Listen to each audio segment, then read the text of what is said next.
Imagine a prison where every single inmate can bend reality, summon storms, melt steel, or kill with a single thought. Now imagine locking them all in one place, and giving the keys to the most corrupt man alive. Inside these walls, power isn't just dangerous, it's a weapon, and survival means making deals with devils. But when one prisoner decides to outsmart the entire system, the line between predator and prey shatters. Welcome to the most dangerous prison on Earth, where superpowers don't save you. They paint a target on your back. Before we move on, we would like to know the country you are watching from and what time it is. Let us know in the comments section.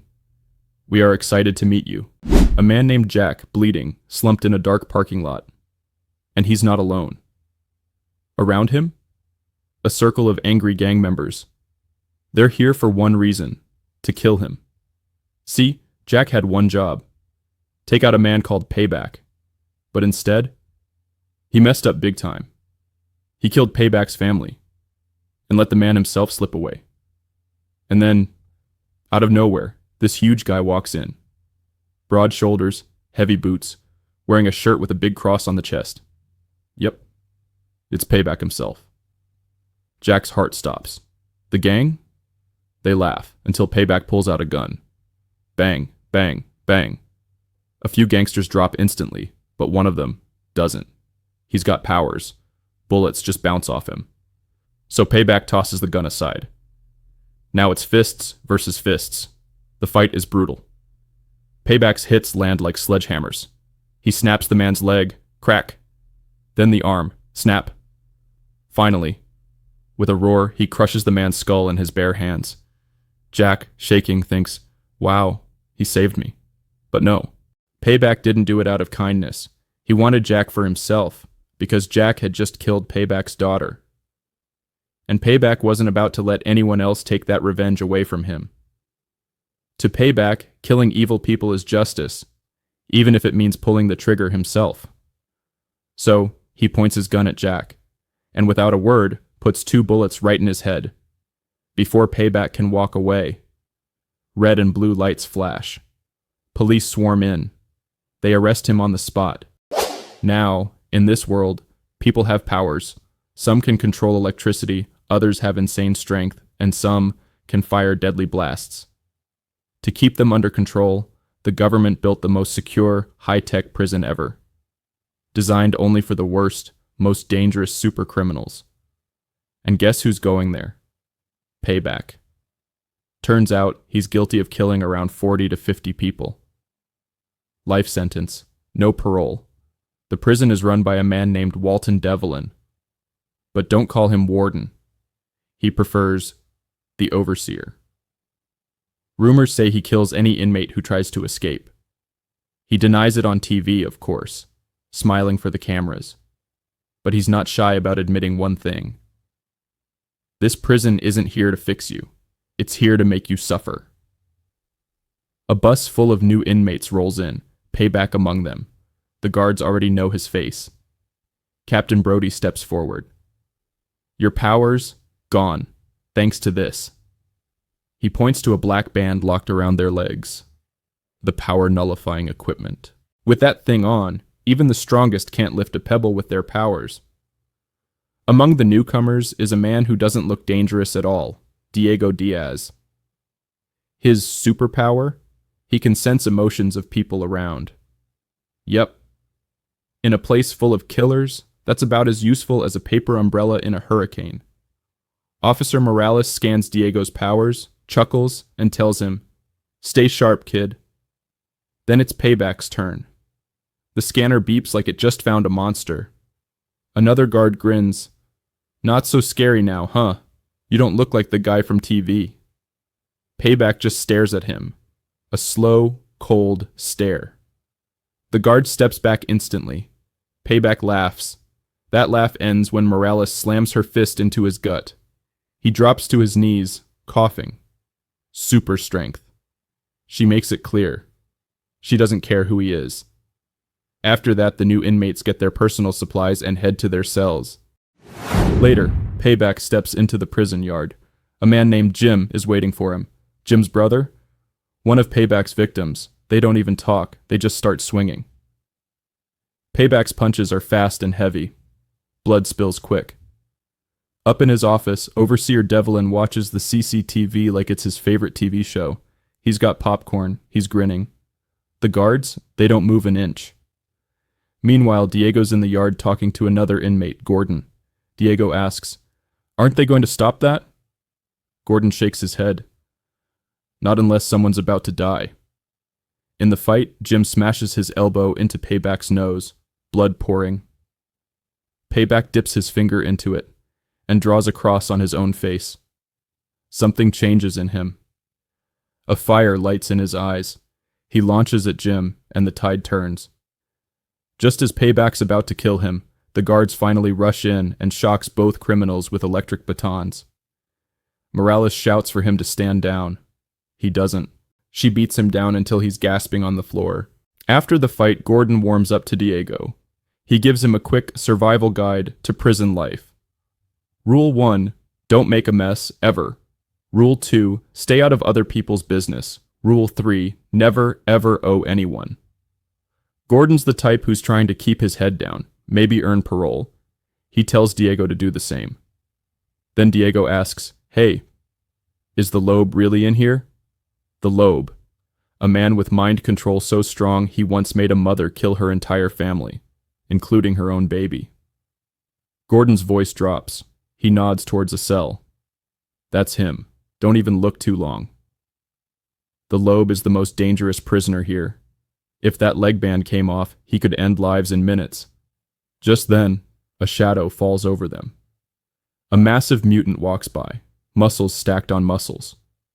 That's Darius, the Lobe's right-hand man. Even Gordon goes silent when Darius is near. At the same time, in another part of the prison, the Lobe is being led into a dark, cold room for a parole hearing. His head, covered with a metal cage, not for fashion, but to stop him from using his facial expressions to control people's minds.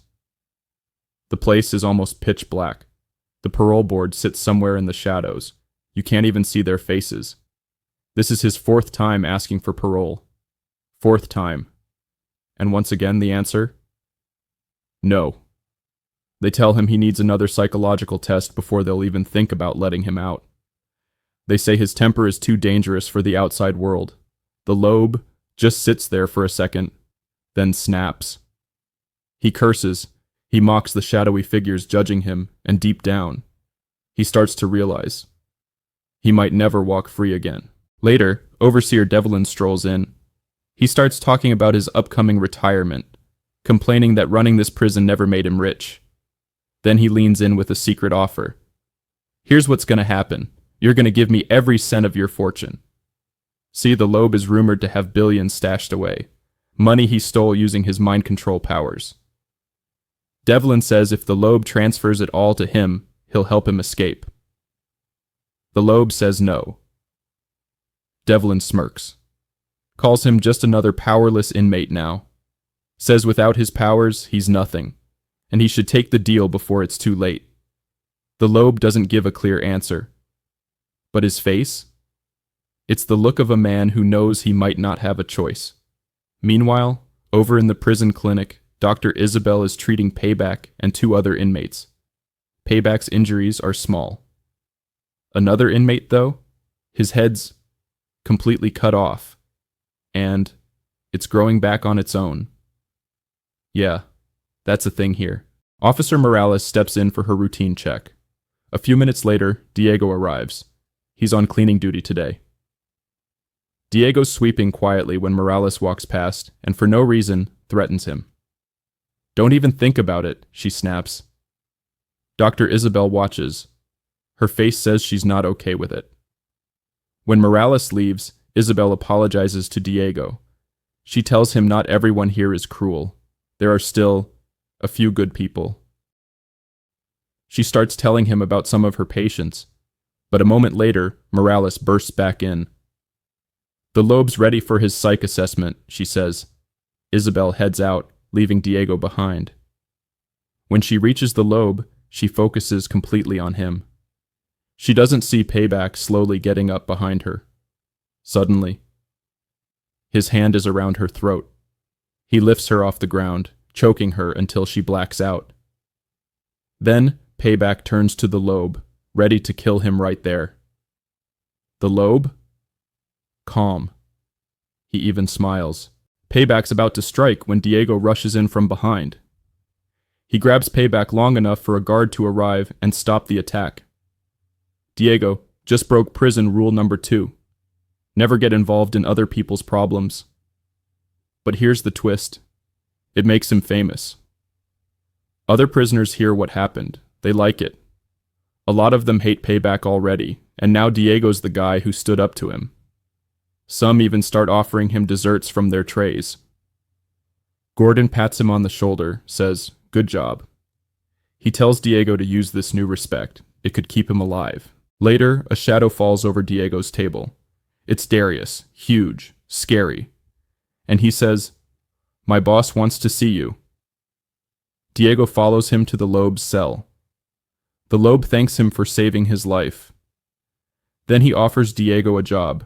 Replace Darius in the kitchen and bring him all the supplies he needs. In return, he promises to help Diego escape once his plan is ready. Diego wants out, but is working with the Lobe the right call? Over in the warden's office, Devlin's assistant Felicia warns him, "Making deals with the Lobe is dangerous. He can't be trusted." Devlin laughs, says, "In a prison full of supervillains, I have to be worse than all of them." He tells Felicia that if she wants his job one day, she'll have to be just as ruthless. To prove his point, he shows her 2 letters. One, a glowing recommendation for her to take over as warden. The other, a list of her mistakes, enough to ruin her chances forever. Which letter gets sent? That depends on what she does next. The next day, Dr. Isabel checks on Payback again. This time, he's handcuffed to the bed, a guard standing close by. In another room, Gordon's sitting in front of the parole board. He's polite, careful. He talks about how he's followed every rule, never started trouble. But the interviewer leans forward. "You've got no one, no visits, no letters, no calls. You're alone." They say he's not ready for the outside world. Something inside Gordon snaps. He curses at them, shouting, "I matter." That's it. The interviewer was waiting for him to lose it. Parole? Denied. He's dragged out of the room, still shouting. Behind the black wall, we see the truth. Devlin's been the one blocking paroles all along. No one gets out. Later, in the cafeteria, Diego walks over to Gordon. "You okay?" he asks. Gordon forces a smile.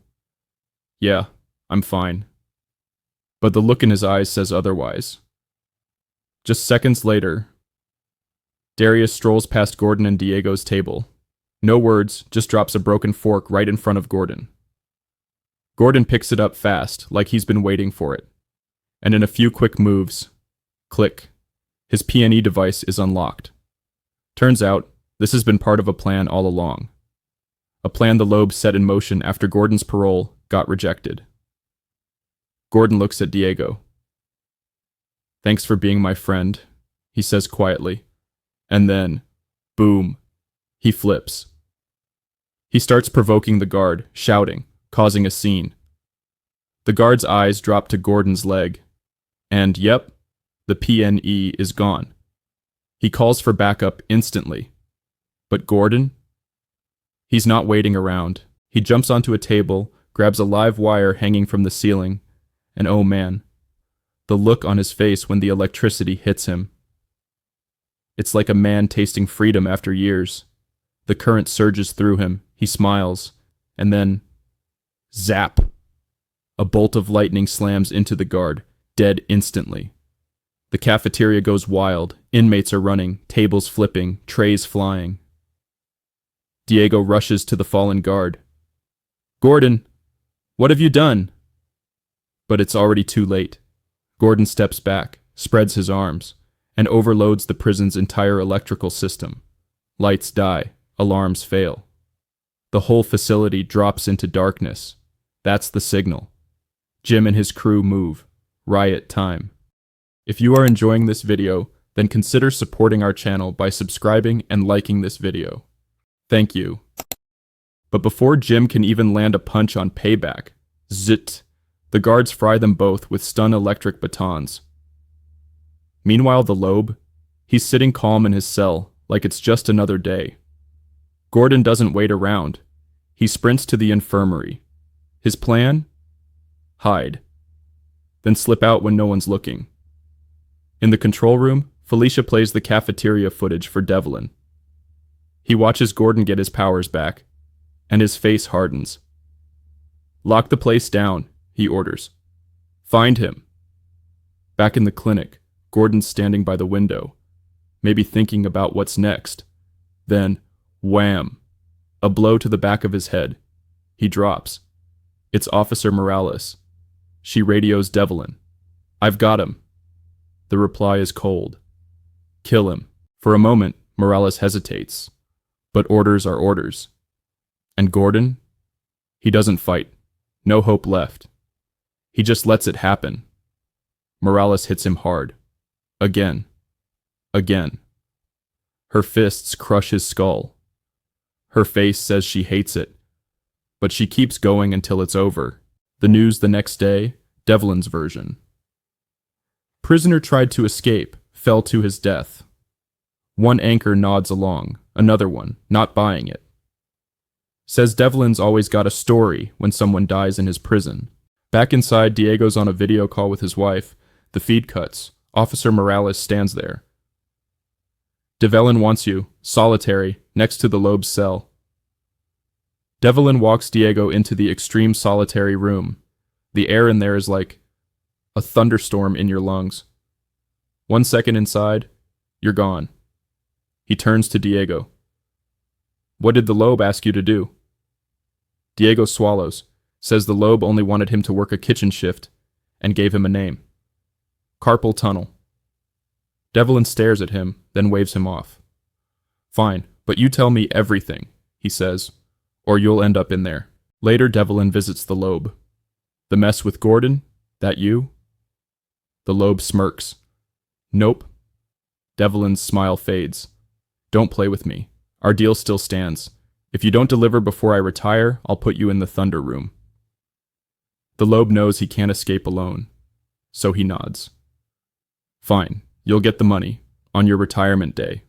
But I want the prison's Wi-Fi password. Devlin laughs out loud, walks away. Meanwhile, in the basement, Felicia, Brody, and another officer are checking the electrical systems. Since Diego mentioned carpal tunnel, Devlin's ordered them to inspect every tunnel in the prison. They talk about Gordon. Felicia's not happy about the killing. Brody isn't either, but as captain, he says the prison's image matters more. If that means Gordon had to go, so be it. One officer says he can fix the generator but needs help. Felicia warns, do it fast.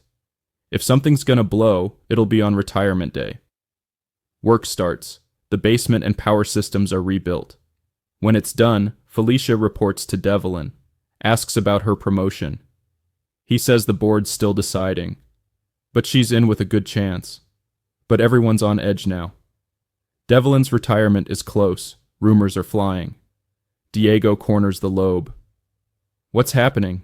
You said we'd get out, but I don't see anything. The Loeb grins. Relax, Friday, that's the day. Next morning, Felicia opens her email and freezes. It's Brody's name on the list for warden. She storms into Devlin's office. You promised me.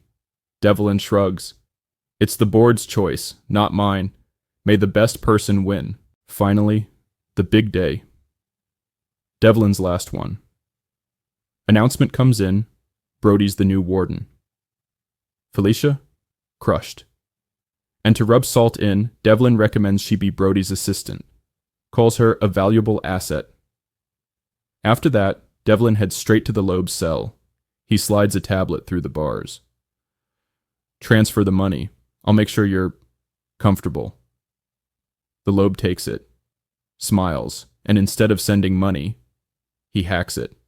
All the PNE devices in the prison. Gone.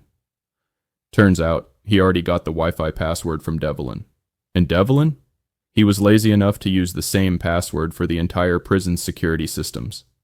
One move, and the lobe shuts it all down. The moment the PNE devices shut down, boom.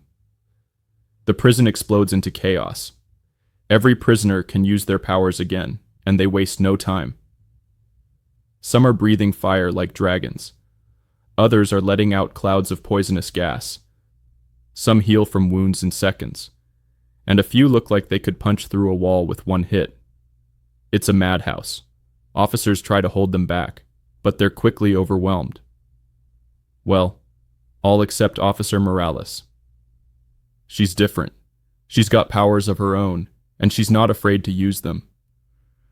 Right in the middle of the riot, she's holding her ground, fighting off supervillains like it's just another Tuesday. Meanwhile, in the clinic, Diego's back on shift. And now that his powers are back, his head is flooding with every emotion in the room. It's too much. Luckily, Dr. Isabel steps in, calming him down before he loses control completely. Felicia sees the chaos on the monitors and runs to warn Devlin, but before he can even stand up, click. The cell door slams shut. He's locked inside with the lobe, part of the plan. The riot keeps tearing through the prison, prisoners taking down guards, killing anyone in their way, even turning on each other. Somewhere in the madness, Payback spots Jim. Perfect chance to settle their old grudge. They go at it hard. Jim's strength is insane, and for a moment, it looks like Payback's done for. But right before Jim can finish him, another inmate distracts him. Payback slips away into the compound.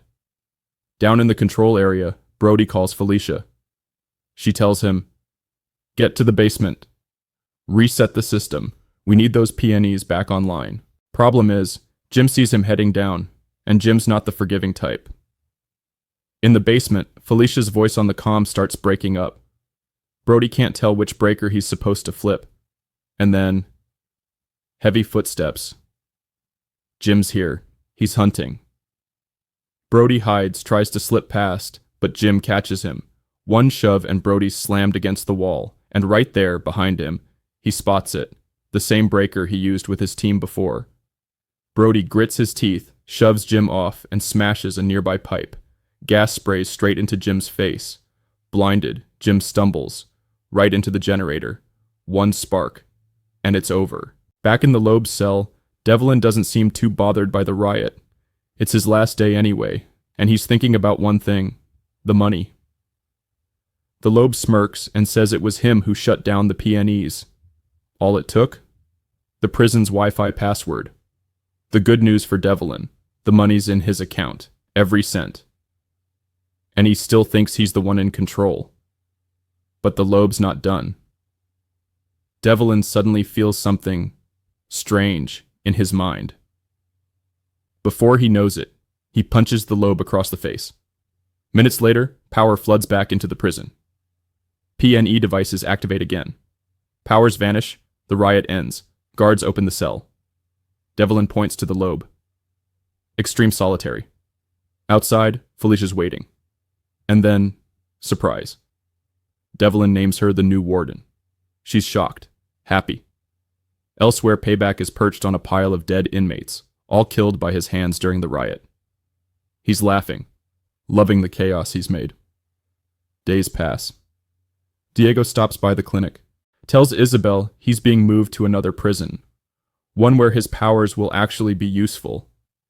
The government started moving prisoners based on what they can do. And this place, it's no longer for him. Felicia's already making changes as warden. She rips Devlin's nameplate off the office door, tosses his old chest piece into the trash. Brody? He resigns, handing the captain's badge to Morales. And then, the twist. Devlin returns to pick up Darius, who's just been released. Only, that's not really Devlin anymore. The Lobe transferred his own mind into Devlin's body, probably back in the cell when Devlin hit him. That's why he sent the money to Devlin's account, because now he is Devlin. And the body rotting away in solitary? That's just the shell he left behind. It's been his game all along.